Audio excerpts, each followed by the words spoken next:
Assalamualaikum ya akhi ya ukhti.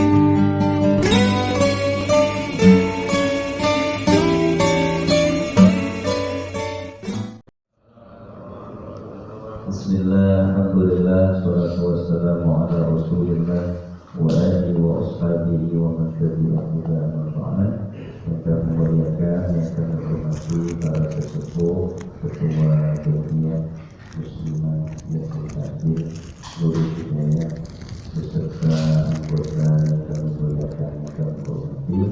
Alhamdulillah, syukurillah, kita kembali dipertemukan oleh Allah untuk bersama-sama belajar dan mengajar.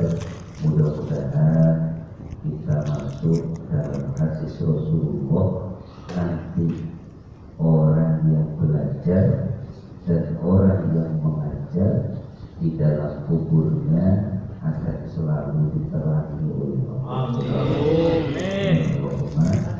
Salawat dan salam kepada Rasulullah Sallallahu Alaihi Wasallam beserta keluarga para sahabat pengikut Rasulullah. Mudah-mudahan kita semuanya mendapatkan syafaat baginda Rasulullah. Amin. Allahumma sholli ala Muhammad. Melanjutkan belajar kita. Mohon maaf agak terlambat karena SMS-nya juga lancar ya. Saya lihat kosong SMS-nya. Tidak masuk. Nah, kita masuk kepada kitab sholat, tentang sholat. Sholat dalam fikih diartikan aqwalun wa af'alun, perkataan, ucapan, perbuatan yang diawali bitakbir, dengan takbir, al-makruni bin niyah, yang dibarengi dengan niat Allah di dalam hatinya, niat muhtadamatun bitaslim, dan diakhiri dengan salam. Tapi ini secara definisi, secara tanda-tanda. Definisi aslinya yang repot. Sholat gimana definisi asli? Contoh, kalau kita bunyi Allahu Akbar, kemudian setelah Allahu Akbar agak lama Assalamualaikum, dinamakan sholat? Belum tentu. Ada yang di Jakarta Allahu Akbar, kemudian pas pulang Assalamualaikum, belum dinamakan sholat. Jadi definisi secara garis besar saja.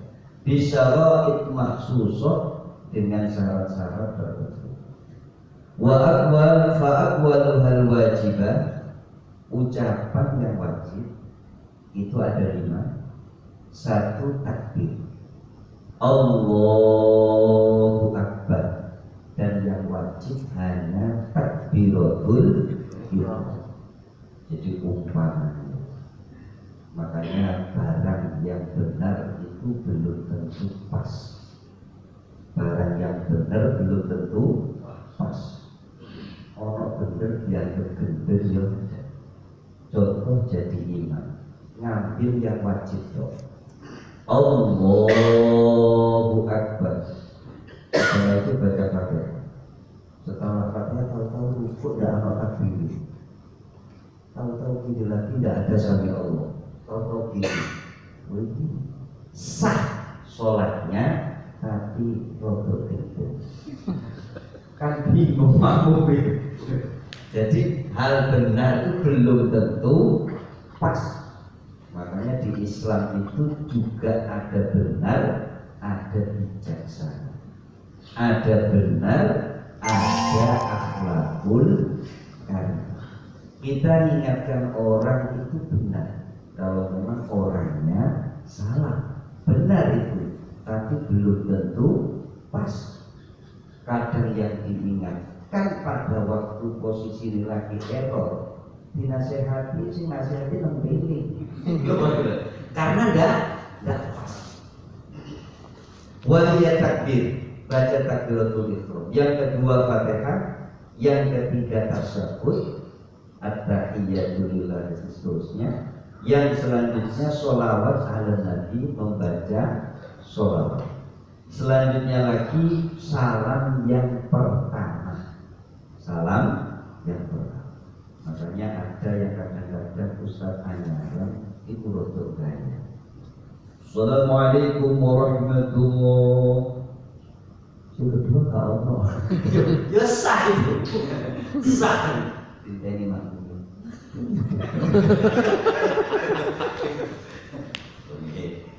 Itu diambil yang wajib. Saya ini pernah memang temennya agak rotok.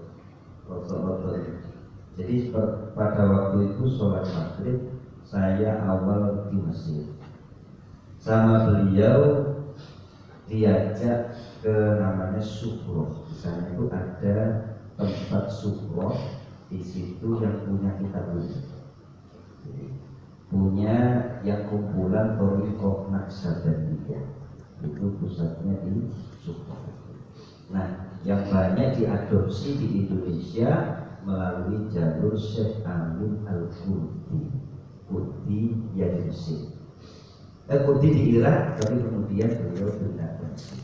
Nah, di situ sholat maghrib karena sudah terlambat, jadi sholat sendiri berdua. Karena beliau senior, beliau sekarang posisinya di Jakarta, biasanya di kantor pusat NU Jakarta. Rotok sabel, Twitter gitu. Tapi rotok sabel. Senengannya kaproan, cawetan toh. Jadi cawetan di kos-kosan itu cawetan aja dia. Nanti ada mahasiswa putri itu datang, ya pancetnya gak alih deh. Pancet kaproan toh. Direken kene kudu. Ya yang cewek-cewek itu yang teriak-teriak, aku mau gitu. Sebuah coba direken ngono. Putra beliau putra Kiai Kediri. Memang roto-roto pun kan. Nah, sholat sama saya itu sholat Allahu Akbar. Santai. Ruku Allahu Akbar. Oh jabut. Itu pada apa? Dan itu sah. Karena membaca Fatihah keras itu juga hukumnya sunnah. Maghrib, Isya itu kan sunnah dikeraskan. Zuhur, Asar itu sunnah dipelankan. Itu model ngono Pak. Tapi ya rada gendeng Pak, kok beda Pak. Kene ngenteni Fatihah nggak bunyi-bunyi tiba-tiba mau calon.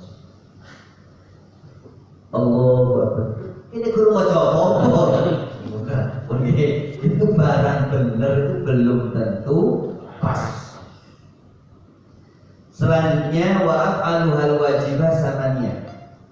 Perbuatan itu ada 8. Jadi yang banyak itu berbuat di sholat. Yang banyak perbuat. Itu nanti saya latihan untuk sholat pelan-pelan. Sampai sekarang yang belum bisa saya tapi latihan sholat yang benar. Yang pertama adalah niat. Niat itu dianggap pekerjaan, tindakan yang bersifat di dalam hati. Wal qiyam, kemudian berdiri, kemudian ruku, wal iktidal, kemudian sujud, kemudian duduk di antara dua sujud, kemudian duduk yang terakhir sebelum salam, yang wajib-wajib. Kemudian tertib artinya berurutan, berdiri, ruku, iktidal, sujud.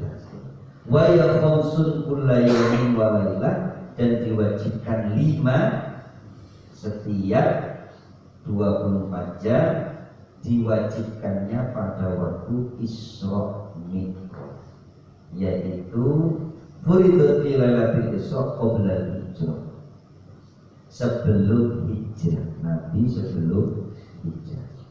Kalau puasa itu setelah hijrah. Hijrah 2 tahun kedua itu puasa. Tapi kalau sholat itu sebelum hijrah. Nah, sebelumnya ada sholat. Banyak riwayat sholatnya itu cuma 2 kali. Siang 2, malam 2. Karena pada waktu jadi sholat itu sebenarnya juga pada mulai dari para rasul itu sudah ada sholat. Mungkin kaifiyah modelnya caranya berbeda. Makanya ketika Isra Mi'raj Nabi belum dapat kewajiban sholat 5 waktu, beliau sudah sholat, yaitu ngimami para nabi. Berarti nabi itu sholat semua. Para nabi itu sholat semua. Cuman bukan sholat 5 waktu. Nah, khusus 5 waktu miliknya umat Rasulullah. Wa hikmatu masru'iyatin. Hikmah disyariatkannya sholat. 1 at-tadallul wal quduh baina yadillah. Kita menghadap kepada Allah, merasa hina, merasa rendah. Mohon maaf, ini kayaknya kok penting. Saya angkat sebentar dulu. Itu bisa? Salam. G. Kotor. Kotor. Syukur cepat mawar.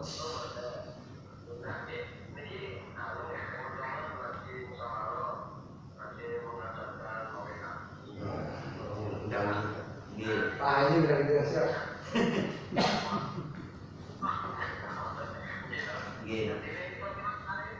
Oke. Tanggal.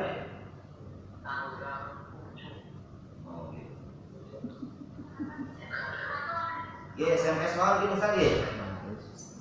SMS keluar tak ngaji gini.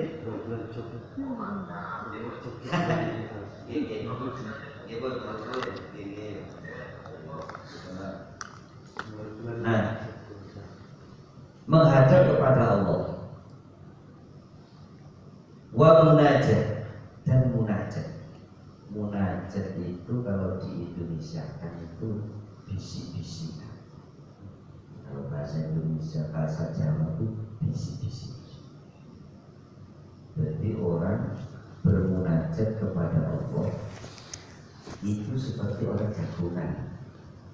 Nah, ini kan belum bisa dilihat. Secara realnya kan kadang ketemu, kadang enggak. Kecuali besok itu waktunya bayar BRI, besok harus ada. Itu biasanya malam besok. Jadi koyo benar-benar menghadap kepada Allah. Bil qiraah wa dzikir, dengan bacaan dan zikir. Wasdimalil jawari fil khidmati, dan menggunakan semua anggota di dalam melayani Allah, berkhidmat kepada Allah. Itu latihan di dalam sholat. Di sini disebutkan hikmahnya, orang yang sholat itu dia merasa hina. Makanya tidak ada orang sholat itu kemudian sombong. Kalau ada orang sholat kok sombong, berarti ada yang tidak beres. Ada yang tidak beres. Kok sholat itu latihan kita merasa rendah. Yang tinggi hanya Allah. Dan juga orang yang sholat yang benar itu semua organ tubuh khususnya pikiran itu istirahat. Makanya Nabi itu ketika gembira beliau sholat, karena biar tidak menjadikan kesombongan. Ketika beliau punya masalah beliau sholat, karena biar tidak timbul putus asa. Karena pikirannya ini jadi ringan. Cuman kadang-kadang saya sendiri prakteknya di dalam sholat, kadang-kadang pikirannya tambah abot. Gitu ya.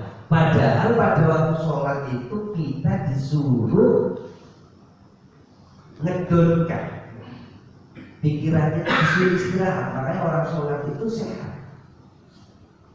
Minimal kita ini penat kerjaan, kemudian disolat, disitulah sela-sela kita mengistirahatkan otak.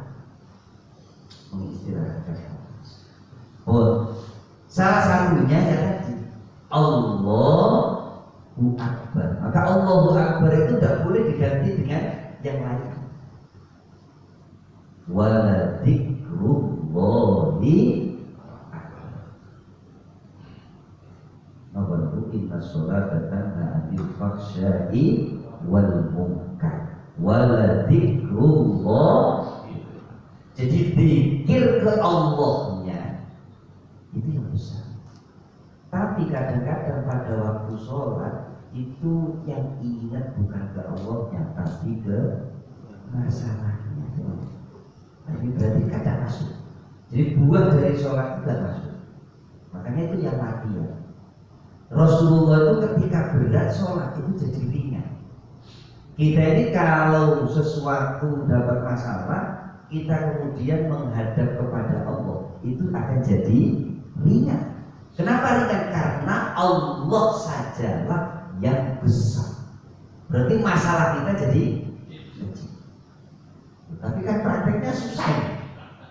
Opo meneh sing imane rada tuwek berenang pisan suwe pisan. Waduh, tambah abot kabeh. Abot sak pikirane sak sikile kabeh. Jadi itulah. Oke.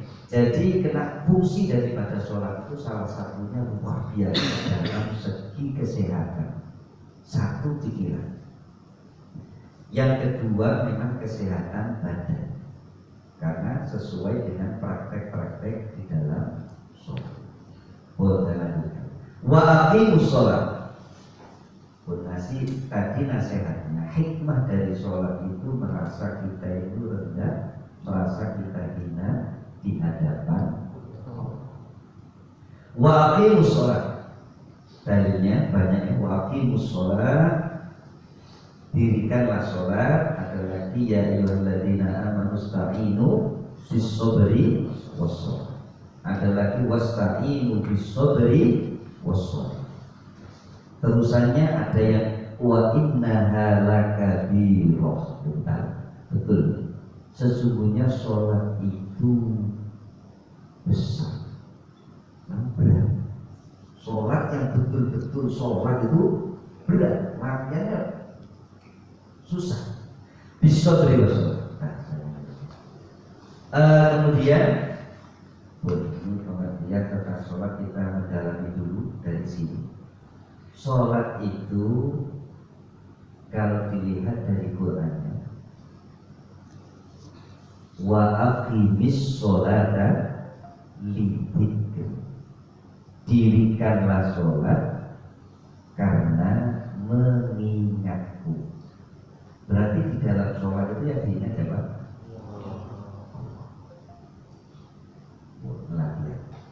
Maka di dalam ingat, orang yang sholat itu siapanya yang sholat?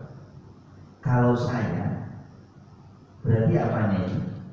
Mulai dari kulit, mulai dari rambut, mulai terus kemudian daging, kemudian tulang, kemudian seluruh badan, kemudian pikiran itu masuk saya.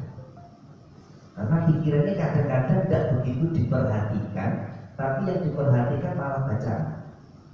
Nah, padahal orang itu salah bacaan dengan salah pikiran, itu bahaya banget.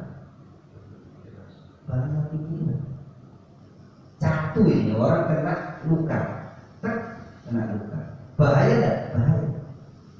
Oh, barusan itu kena pisau. Kau berdoa, itu biasa. Aduh, innalillahi wa inna ilaihi. Muka-muka dan panas. Kok buya dulu? Lebih bahaya kan? Nah, ternyata banyak orang itu fokus di sana, lupa dengan dalil besar Qur'annya, wa aqimis sholata lidzikri. Zikir itu yang banyak berjalan itu malah pikiran dan hati. Makanya ketika nanti digunakan fokus dohirun wa batina, maka akan memunculkan wa inna sholata tanha 'anil fahsya'i. akan bisa menjadi safety untuk perbuatan-perbuatan yang lain. Nah, pernah Rasulullah itu didatangi sahabat ini melaporkan tetangganya rajin sholat tapi juga rajin maling. Rajin sholat tapi juga masih suka mencuri. Kemudian anak-anak dia nanti dia dimarahi. Ternyata sama Rasulullah dijawab dia akan berhenti karena sholatnya, atau dengan bahasa lain sholatnya akan menghentikan mencuri. Makanya nanti kemudian ada hadis awwaluma yuhasabu bihil abdu, awal dari perbuatan yang dihisab nanti adalah sholat. Tapi sholat yang kayak gimana? Sholat yang membuahkan hasil. Kalau orang sholat betul-betul, maka dia tidak punya sombong. Dari situ sudah luar biasa dalam kehidupan. Orang itu tidak punya sombong, yang berteman sama dia merasa nyaman dan nyaman sekali. Ketemu dengan orang rendah hati, enak, itu enak, beda. Kemudian lanjut lagi kepada masalah yang lain. Maka sekarang fokus ke zikir ini mumpung sudah tua ya, barangkali nanti biar jadi agak lumayan mendalam. Jadi dilihat dari zikir tadi, berarti intinya di dalam sholat itu ingat Allah. Maka zikirnya badan ya bergerak. Badan ini bergerak, itulah zikirnya badan. Kemudian zikirnya bibir ya berarti lisan, berarti berucap membaca Allahu Akbar, Bismillah, Fatihah dan seterusnya, surat pada subhan, itu zikirnya lisan. Nah kemudian kita juga harus fokus lagi zikirnya pikiran. Berarti zikirnya pikiran, ingat bahwa dia menghadap Allah.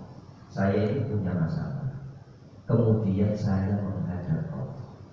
Kira-kira lebih nyaman saya hadapkan kepada Allah, apa lebih nyaman saya hadapkan ke Haji Yasmur?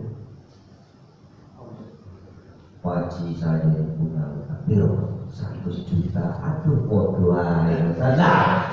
Begitu. Kira-kira kalau saya bawa ke manusia itu lebih tenang mana daripada saya bawa kepada Allah. Itu latihannya pikiran. Makanya ketika di situ nanti dimunculkan memang sengaja oleh Allah. Bahasa kita itu setan itu, tapi di situ juga tetap ada manfaat. Makanya pada waktu sholat itu ingat kabeh. Bene biar kita ini menyambungkannya kepada Allah. Ingat utang ya Allah, langsung ingat utang. Fungsi bayar utang Gusti Allah. Sing iso ngutangi yo Gusti Allah. Dulu kita bisa hutang ya diizinkan Allah, berarti bisa bayar juga diizinkan Allah. Jadi langsung satu kesana. Makanya ketika ingat ya sudah langsung nyebut batinnya itu Allah. Itu. Ingat Allah, ingat Allah. Kunci lupa Allah.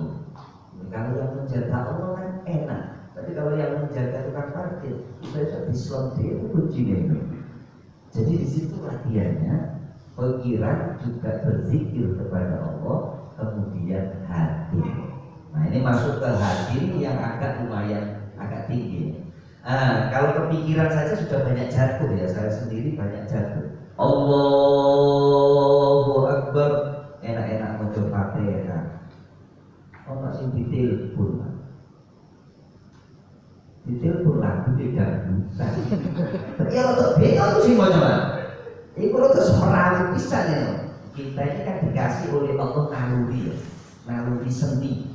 Di dalam jiwa itu ada naluri seni. Wong gak seneng musik anu musik lek ono tabungan itu. Ini dhewe. Itu sudah naluri yang dikasih oleh Allah. Dengan sendirinya masuk setiap pagi itu maca Quran, siang maca Quran, maca Quran.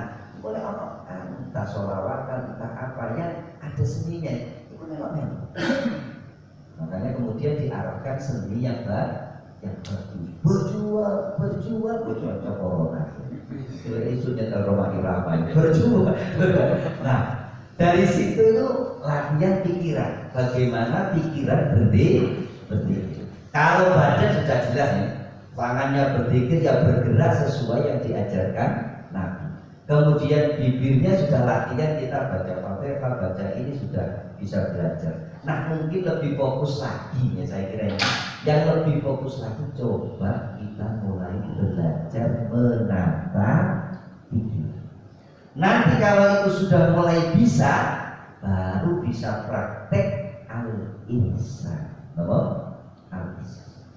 Maka di Malaikat Jibril kan mengajarkan satu bertanya tentang iman, bertanya tentang Islam, baru bertanya tentang ihsan. Anta budullah ka'annaka tarahu wa illam takun tarahu fa innahu yarahu. Menyembahlah kepada Allah, mengabdilah kepada Allah seakan-akan engkau merasakan melihat Allah. Ini benar. Kalau tidak dikasih pertolongan Allah tidak bisa, saya tidak bisa. Allahu Akbar melek ini, ketok Ka'bah, yo ini bang, ketok sajadah, malih pikir singgah, pikir ini bang, ketok sarung atlas, paling mikir apa?